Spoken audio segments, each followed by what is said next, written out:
All right, let's kick things off with a little backstory. Tell us a bit about yourself. How did you get into the world of 3D printing? Well, first off, thank you for having me. So my name is Dylan Hoskins, and I'm a senior engineer here at Haddy. I've been in large-scale additive manufacturing since 2017.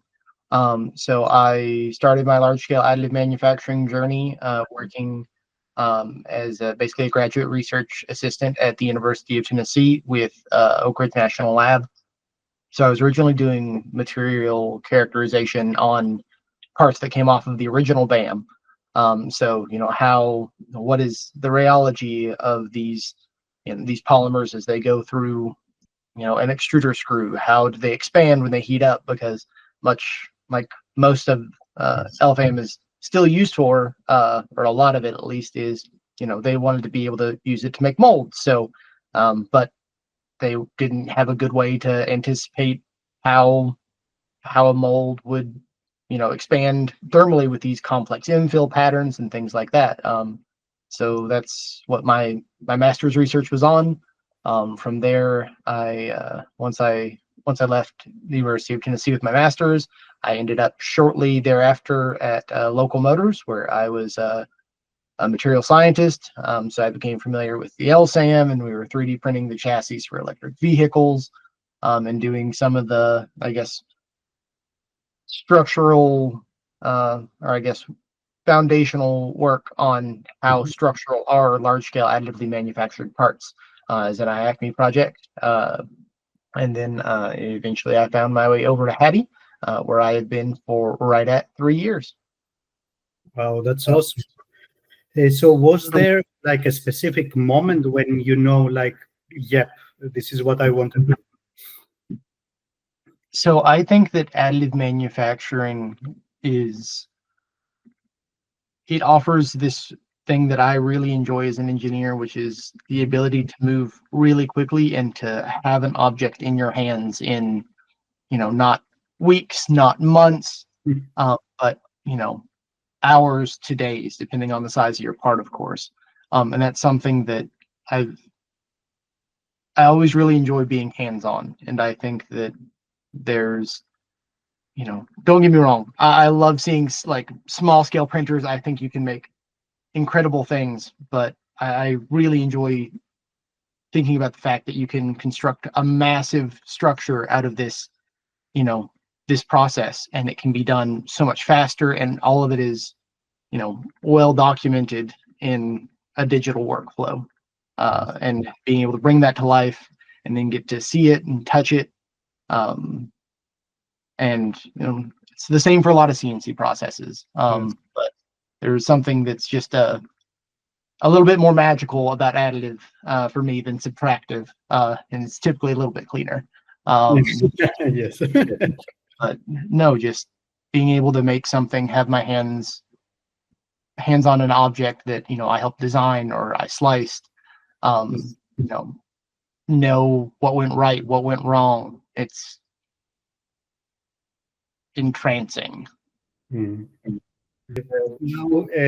let's talk about what you are working on now. You are at Haddy. Give us the lowdown. What's the company all about, and what are you building with the large-scale 3D printing?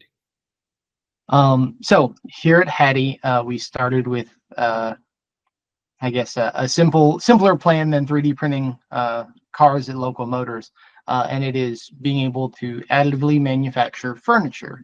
A huge percentage of furniture ends up in landfills, and or on the side of the road or wherever. There's not a good process. It's typically made from these foams that don't have a good way to be recycled. So Haddy was interested in being able to create this sustainable furniture product that was following a digital workflow. So large scale additive manufacturing and subtractive for hybrid manufacturing. So that's how we spent our first, 2.5 years. So we had, a few big clients, we had office installs and things like that. But recently we've started to move more into the built environment. So still following along that sustainability, we want people to be able to take their furniture and, at the end of the day, when they're done with it, they send it back to us. It's a thermoplastic, so we grind it up, we make more pellets, we can print more things for them, for someone else, and making sure that the customer is incentivized to take that extra step, to do the more sustainable choice. But now we've moved to not only furniture, but to more of the built environment. So non-structural, architectural and aesthetic pieces for all kinds of wonderful places. That's super impressive and very considerate. What would you say are the biggest advantages of going big with 3D printing instead of sticking with traditional manufacturing? So, I mean, I think you kind of hit on it. You can do things that you can't on a bamboo, on a Stratasys. You've got people that are, not thermoplastic printing, but people are concrete printing, and they're concrete printing homes and buildings. We're 3D printing tables and chairs and planters and things that would take you a very long time to print just one of, and you'd have to do it in pieces and glue it together or have fasteners. We can do it in one solid piece and have a decent output. So that's really what allows us the output of the extruder, and being able to make sure that we're fully utilizing that makes us start to be competitive at actual, I'm not going to call it, competing with injection molding or anything like that, but it starts to put us in this middle, gap where, yeah, you could find somebody to make 5 or 10 of something. Yeah, of course you can find someone to make 100,000, but what about that middle space? Yeah. It gives us a good place to kind of, grow our roots. We can become this company that can provide a solution that makes beautiful, sustainable objects for that range that's, well, we don't want to be injection molding. No, we need more than 5. Yeah. And it's being able to do it quickly and economically. And naturally, FGF has some price benefits compared to using filament printers. Yeah. Makes sense. Makes total sense. What's the craziest or coolest thing you've printed so far? Honestly, I still have to say, it was probably the cars at Local Motors. They still run. Like, I know that cars that I printed are still. I saw one on LinkedIn the other day. It was getting a battery swap, and it's going right back in the field. And it still carries people every day. And just knowing that that's been safe enough to have people ride on it for, at this point, 3+ years is. Wow, that's insane. Yeah, it's really, really cool. Yeah, very cool. Very cool. That's incredible achievement. Okay, let's shift a little bit gears now. We will speak about advice and challenges. A lot of our listeners are either thinking about getting into 3D printing or already dabbling in it. What's one piece of advice you would give someone just starting out? So for large scale 3D printing, it would be whatever you want to print. Well, a good material supplier, because a good material supplier will make your day so much better. And they probably have a lot of advice because they know other customers in the space, and they're not going to tell you how other customers, do every little thing, but they can give you advice. The other's a good slicer. You can go into Rhino and you can intersect with planes and you can make these lines, but it's going to be a lot of upfront work. So a good material, a good slicer, and then other than that, just print things. It's watch videos from people that do have large scale printers, but a lot of the challenges that you'll come to are not things that are, necessarily written in academic papers. There's not a machinist handbook for large scale 3D printing yet. It's a lot of it is people in positions at companies like AES, like Airtech, like Haddy, like Aibuild, that they know it because they've done it, but we don't have the depth and the history to say, yeah, it's all in this compact 300-page book that you can, oh, well, this is what my maximum bridge width is, this material and this nozzle width and this speed height, and this material. So I really think it's just print it and see what your challenges are, and talk to your slicing, the people at your slicing software team, talk to people at your material supplier, talk to engineers in the space. The additive community is super helpful. Large scale still pretty close knit. Somebody knows somebody, and just talk to them, ask them questions. What is going to be that solution? Maybe it's obvious to them because they dealt with it. Maybe you want to solve it yourself, and that's okay too. But I think it's really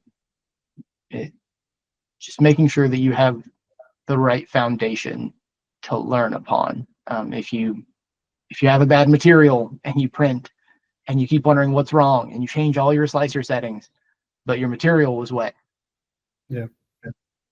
nothing fixes that except dry material. Yes, love that. It's a rarity to have people that have printed a lot. This is something we take great attention at Aibuild. All of our people need to have that hands-on experience. Now let's talk about the not so glamorous side. What's been like the biggest challenge you've faced in your journey so far?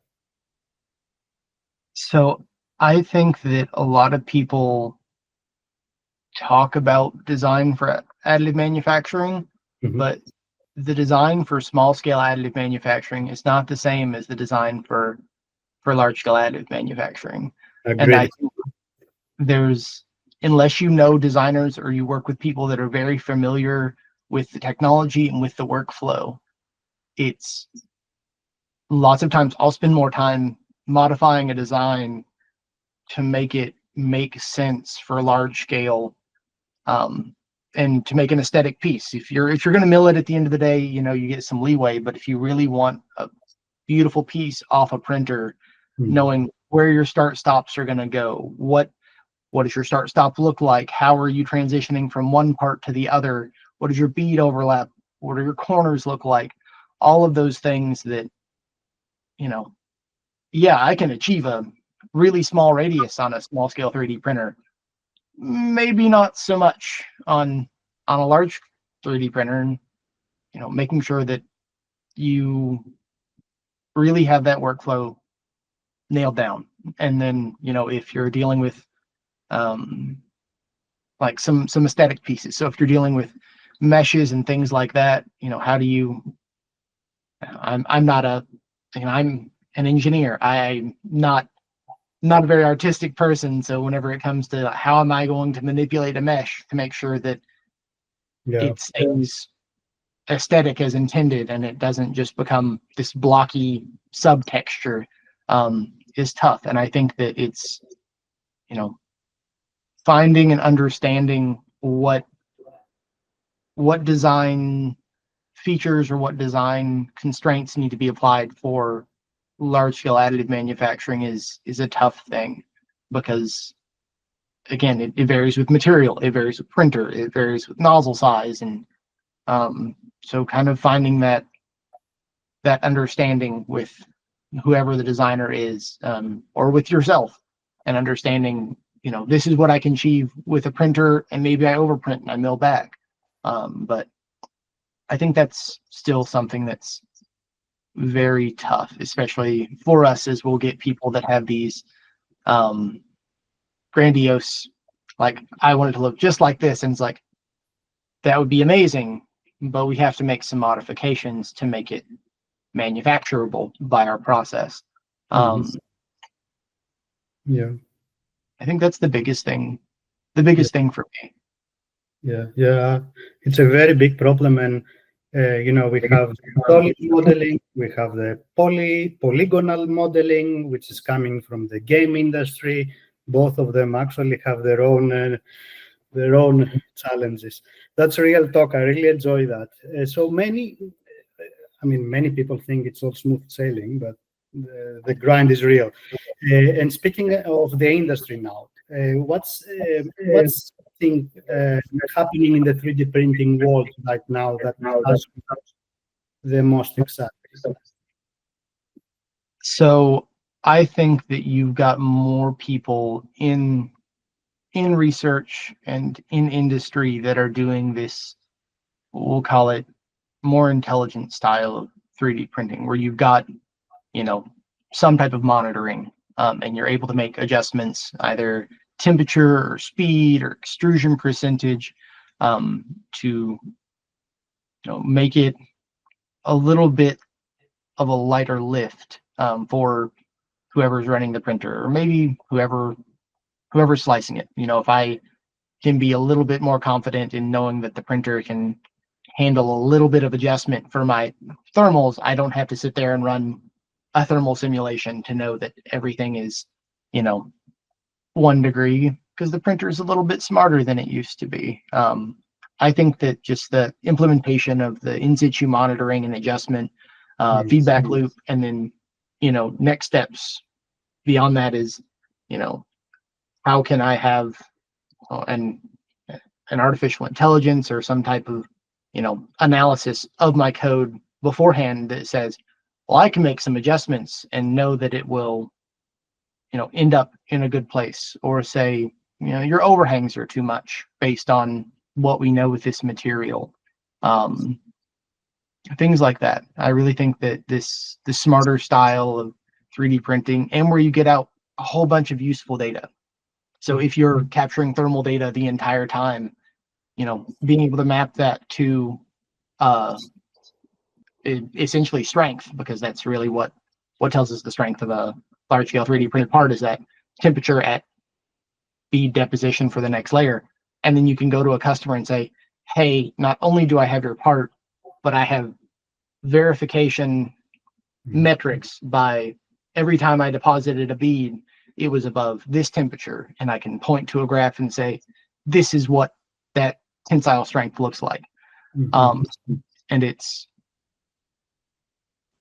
that has gotten, I think, a lot of attention, and I think it will start to be more of a common tool in the toolbox, rather than, yeah, it's done at a national lab, or yeah, this you know this aerospace company can do it, but it's theirs and they don't talk about it. Yeah. So I think that becoming more of a common thing is really exciting. And like, what's your big vision for the future? Where do you see 3D printing going in the next 5, 10 years? Well, I would love for it to be not dissimilar from a you know a small scale 3D printer. Like, somebody drags an object in, hits slice for strength or for aesthetic, Mhm. and something is smart enough to say, oh, I know what that looks like. I can give you this code, and I am 90+% confident you will have a successful print. And Yeah. it's not, lots of design editing and then slicing editing and then iteration. Mhm. Um, so I would love for large scale to be like small scale. I Yes. don't know if I'll have a job anymore if that's the case, but No, that would be, you added something there. You added a choice in that automation. That's very interesting. Like you said, strength, quality. What else, as an engineer, what other control you would like to have? Imagine you had a super smart AI agent, and what would you like your choices to be? um, so maybe it's in the case. Like, what is the next step for this? Is it, wow, this is going to be an aesthetic piece, so it's going to be out there and it's going to be as printed, or it's going to be milled, and or no, this is going to be a mold, or this is going to be, you know, a structural piece that people don't touch. So maybe just an understanding of how important strength is and how important an aesthetic is. And maybe those are sliders, and you get some, you know, 5x5 matrix of, okay, quality is super important and so is strength.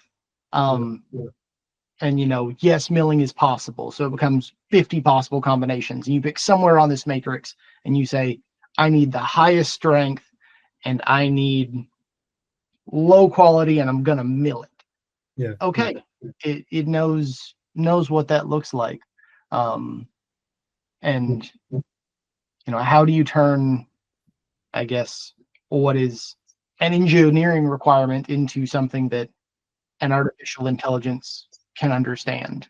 You know, that, I guess, fuzzy logic or quantization of words into, you know, numbers that make sense.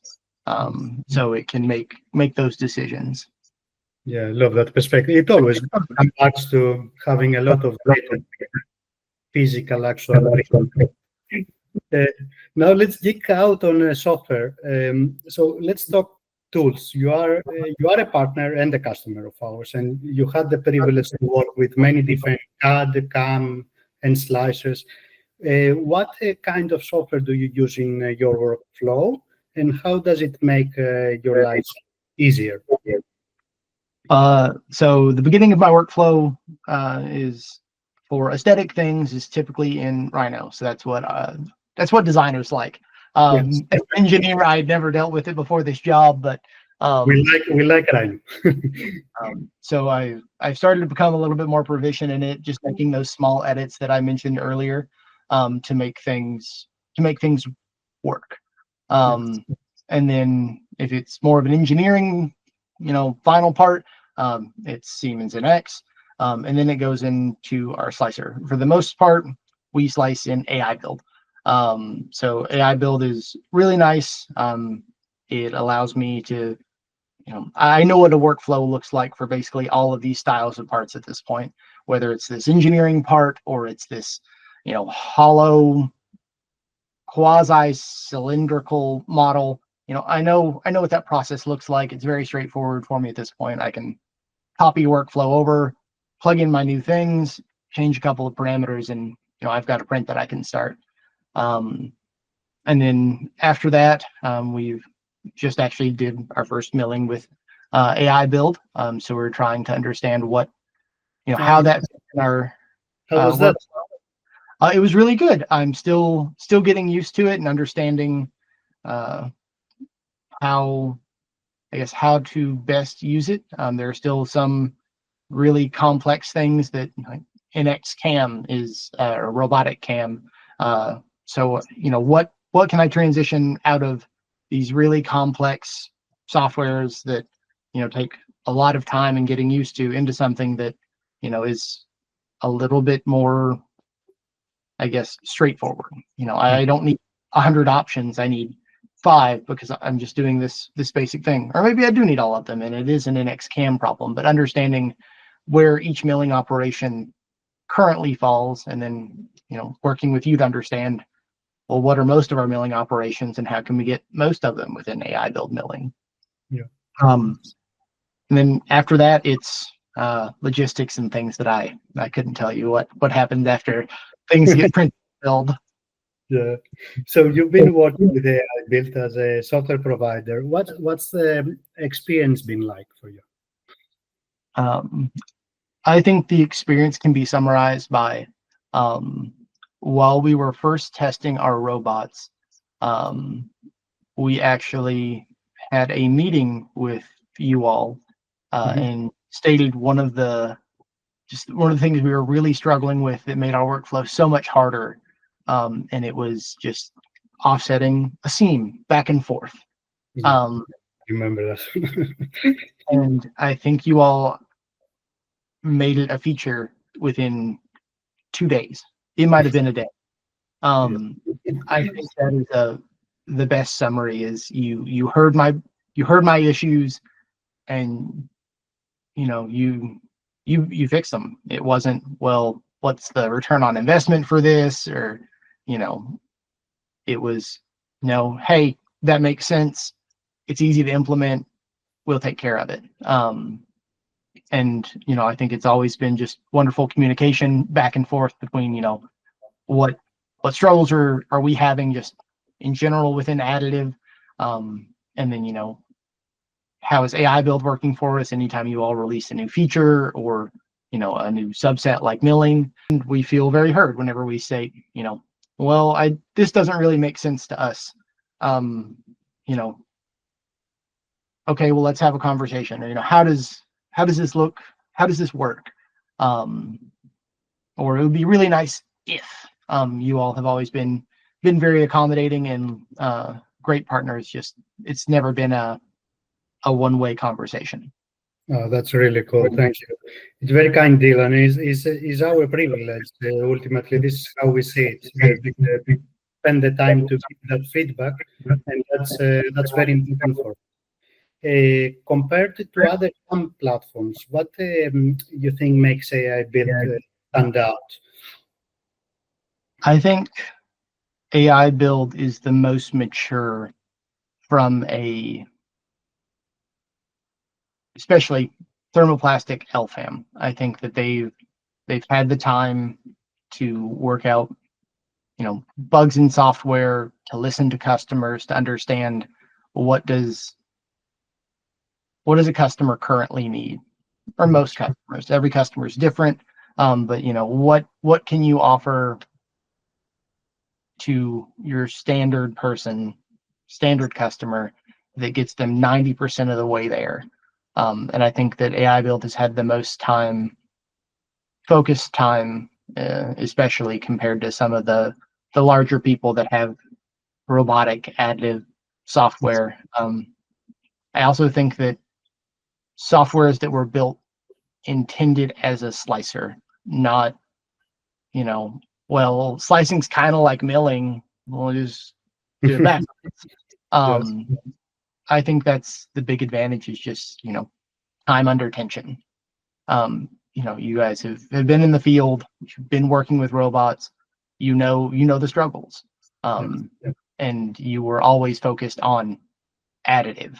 Additive wasn't second, or first, or sorry, additive wasn't second or tertiary. It was, no, we're doing additive. And I think that time with that focus and with that prioritization makes all the difference. Thank you, Dylan. What are the most common feature you use from the software, and why? Combine. So it's, you would probably be hard pressed to find a single workflow that I have that does not have a combine in it. Because we're not printing typically these monstrous structures that are printing by themselves. We want to print a lot of objects together to make monetary sense for us and for our customers. So we try not to just print one thing at a time unless it's very large. So you combine and sort and edit. So combine them together, edit, generate layers based on average layer height, and then sort based on layer ascending. You will see tons of my workflows with those triplets, because that's how I know that I can print 9 of something and it's going to work, and not, because I want to print in parallel, not serial. I don't want 1 and then 1 and then 1. So that's probably the most common, and naturally all of them have slice, but lots of times I think that one's a given. All of them have a load operator and things like that, but outside of those, it's those 3 for me. Everything that our customer room and board received was sliced on Aibuild. Now, we have the rapid fire round. All right. So let's have some fun. Quick questions. First thing that comes to mind. Okay, ready? Yep. First 3D print you ever made. A boatie or a benchy. Nice. Favorite material to print with. Carbon fiber PC. Nice. Most mind-blowing 3D printing projects you've ever seen. Ooh. So for metal, it's got to be that bridge that was printed, I think, in the Netherlands a few years ago. Yeah, MX3D, right? They're great. Yep. Yeah. For polymer, I actually loved the skull print that went on the Opera. It was this massive print. I think they were using Yakusawa. The skull from MXT. Yeah. Yeah. That's our customers. They're using Yaskawa with dies extruders. Yeah, they've done. It's massive. It was cool. Yeah. I saw that and it was beautiful. I'm sure a lot of thought and effort went into that one. So Yeah. top notch print. I was blown away when I saw just videos of it. Fourth, one person in the 3D printing world who inspires you.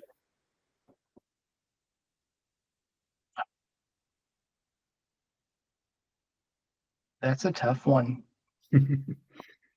I'm gonna go with my my old advisor for the advisor for my master's research, Chad Duty. He's now the chairman of IACME.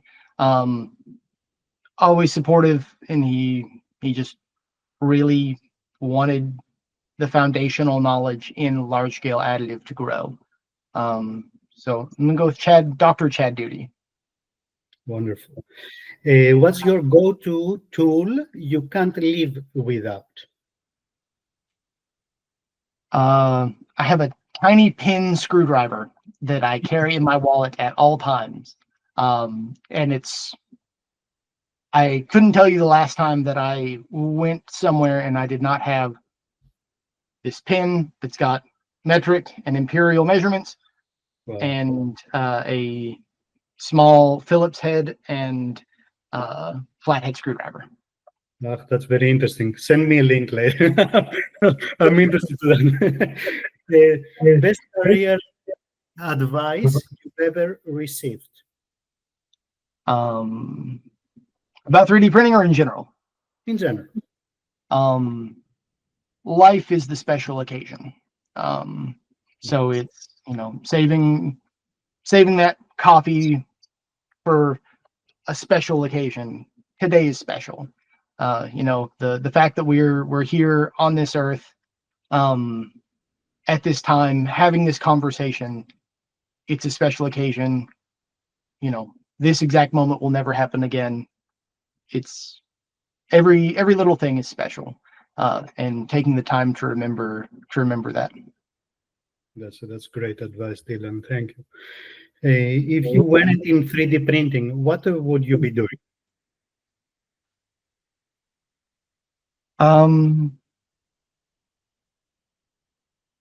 Probably still like to be somewhere within robotics. I like the blend between the physical and the digital world. I can't imagine only writing code, and I can't imagine, being in spreadsheets all day. So ideally something that still lets me do really amazing, interesting engineering problems, that lets me dabble in software, as well as getting to be hands-on and make things. Nice. Biggest misconception about 3D printing? Well, for large scale, it's just like small scale. It's easy, right? You just put it in the slicer. No, I think now it's that a lot of people still don't see 3D printing as a production technology. Mm-hmm. And I think more and more companies are proving that it can be if used correctly. Yeah. Thank you, Dylan. That was really. This has been such a great conversation. And before we sign off, where can people find you and follow your work? So Haddy is on Instagram. I think it's at Haddy Life. You can find me on LinkedIn, Dylan Hoskins at Haddy. And yeah, follow along on Haddy's website. Haddy also has a LinkedIn for some of the cool stuff that we're doing. And for anybody that is interested, I know we're growing, and I know that we are having more career opportunities opening up in the near future. So if you want to come work on cool stuff with me and the rest of the team, feel free to apply, and it would be great to meet you. Amazing. Thanks again for being here and sharing all these insights. Can't wait to see what you do next at Haddy. Thanks a lot, Dylan. That was great. Yeah. Again, thank you. I will have to ask you those rapid fire questions one day. Just be aware of that. Let's do it. Thank you, Dylan. Thank you.